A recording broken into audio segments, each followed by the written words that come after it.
আজকে তৃতীয় দিন স্বৈরাজ শাসনের অবসানের এক দফা আন্দোলনে। সেই দিন সারা বাংলাদেশ কত উত্তপ্ত ছিল, কিভাবে রাজপথ রক্তে রঞ্জিত হয়েছিল, কি নিষ্ঠুর নির্মম ভাবে স্বৈরাচার মানুষের উপর জুলুম অত্যাচার করেছিল, নিশ্চয়ই আপনাদের মনে আজকে ভেসে উঠবে, আপনাদের হৃদয়ে ভেসে উঠবে। এই নির্মম নিষ্ঠুরতা এমন এক পর্যায়ে পৌঁছে যে স্বৈরাচারের পতন হওয়ার আগের দিন পর্যন্ত সেনাবাহিনী প্রধান, বিজিবি প্রধান, পুলিশ প্রধান, অন্যান্য গোয়েন্দা সংস্থার প্রধানদেরকে ডেকে শেখ হাসিনা বলেছিল, এই আন্দোলন যত কার্যকরী না হয়, যত মানুষের বুকে গুলি চালাতে হয় গুলি চালাতে হবে, তারপর আমাকে ক্ষমতায় টিকিয়ে রাখতে হবে।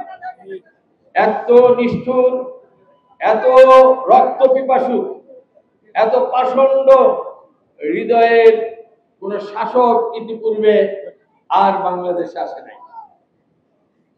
নারী পুরুষ শিশু নির্বিশেষে গণহত্যা করেছে।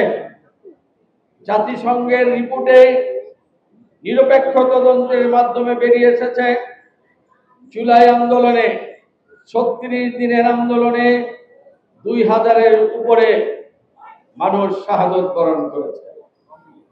এটা আপনারা জানেন, স্বৈর শাসক তাদের ক্ষমতাকে ধরে রাখার জন্য আয়নাগরের মতো জঘন্য একটি ঘর তৈরি করে সাধারণ মানুষদেরকে, যারা প্রতিবাদ করেছে তাদেরকে গুম করে নিয়ে বছরের পর বছর সেখানে কি নির্মম নিষ্ঠুর ভাবে নির্যাতন করেছে।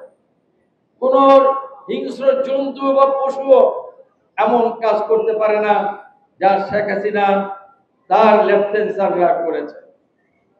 লোমহর্ষক কত ঘটনাই না পত্র পত্রিকা এবং মিডিয়ার মাধ্যমে জাতি জেনেছে।